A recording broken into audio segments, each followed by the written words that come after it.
Thank you very much, Jack, for this, first of all, fantastic program, Train the Train, and for this short exclusive interview for my blog.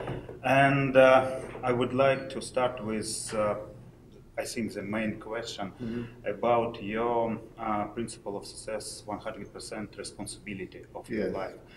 Because a lot of people, especially in Russia, don't think it's possible.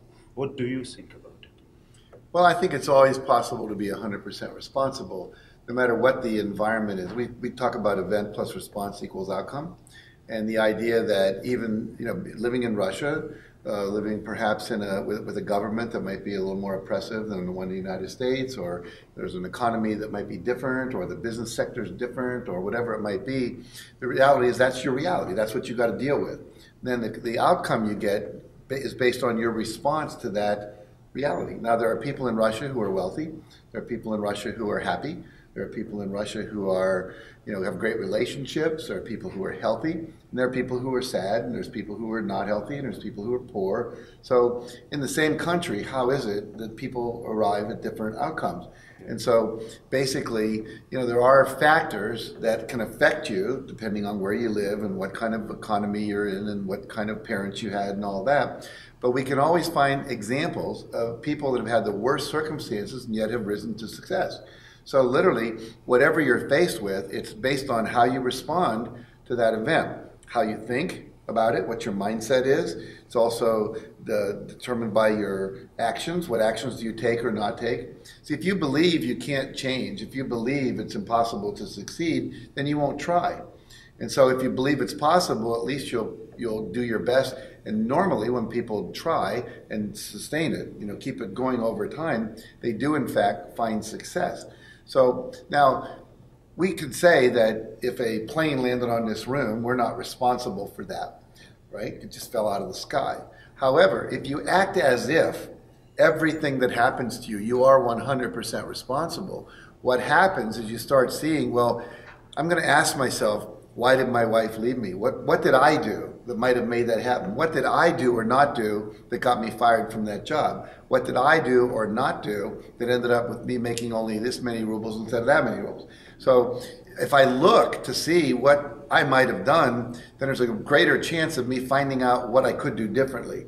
And we always say, if you keep on doing what you've always done, you're going to keep on getting what you always got. And so therefore, if I want something different, I have to change my behavior.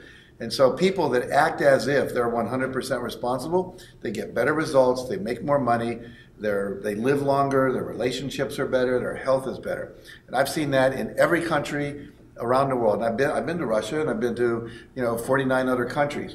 And it's a universal principle. When you take 100% responsibility and act as if, what happens is your life gets better. Yeah, thank you. This is really great. By the way, I already recommend your book on my blog, and a lot of people right now read it. What would you advise these people who just start to go on this way to success? Well, I would recommend two things. Number one, I would recommend read my book because there's 64 principles in there.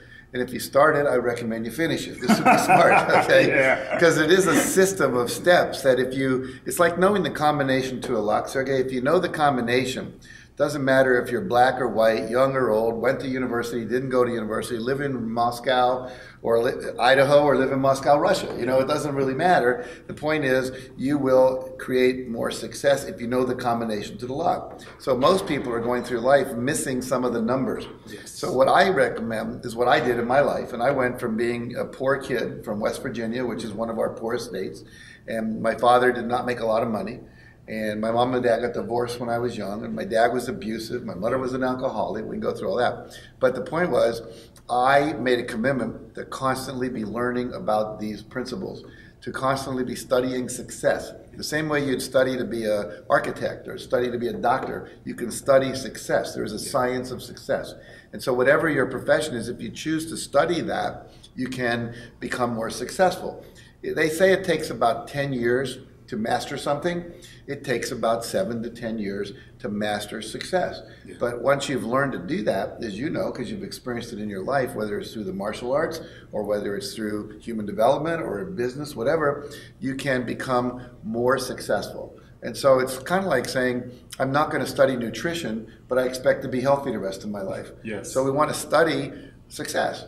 And when you do that, then you continually listen to CDs and you watch motivational videos like The Secret, and you go to seminars and you read books and you work with you and your students and so forth, then you're going to get successful. But it literally is up to you. You've got to do the work. Okay. Thank you. You're welcome. By the way, I read your books already 3 times, not once. That's right. That's good. Yeah. Repetition, the key to learning. And I have favorite principles, which I use every day. First of all is ask, ask, ask. And second, release the break. But what about you? Do you have your favorite principle? That's like asking me if I could only have one organ in my body, which one would I keep? Yeah. So I'll keep the heart, but let go of the brain and the liver and the kidney. It won't work, you know. So I think in the book there's probably about 15 principles that are critical. And they're pretty much the first 15 principles that are in the book. You have to take 100% responsibility, which we talked about. You have to know what your life purpose is, so you can set goals in alignment with that. You have to know what your vision is. You have to turn that into a set of goals. You have to believe it's possible. And then you have to take action. You have to persevere in the face of obstacles. You have to respond to feedback. If you just do that, you're going to double or triple your success. So I would say those principles are probably my favorite. If I had to only pick one, it would be the first one we started with. Take 100% responsibility for life. Because if I think or act as if other people are responsible, I'm always going to be a victim. I'm always going to think like, well, they did it to me. I'm not going to look at what do I need to do to make my life work better. So within that principle, it's like think different thoughts, hold different images, engage in different actions, say different words, and then you're going to be successful. It's great. Thank you. You're welcome. Yeah, and finally, just small question. What do you wish to readers of my blog? What can you say? Some probably not answers from my question, but from your heart. Well, just this: that I have spent the last 45 years. I'm 69 years old. And I spent 45 years teaching people around the world to go for their dream. And I can tell you, no matter what, whatever your dream is, and I don't care where you are now, you can get from where you are to where you want to be if you'll simply set the goal, believe in it, take action, persevere, never give up, ask for what you want, build a team around you. Now, it may take time. You know, I set a goal to become a millionaire in 1976. I didn't really do it until 1983. That was 7 years later. But I've never made less than $1 million a year after that. So don't give up. I would say believe in your dream. Don't give up. Keep on going. And if you do that, I promise you, eventually you're going to get where you want to go. Thank you. Thank you, Jack. Yes. What about no problem. Okay, thank you. It was great. I appreciate it.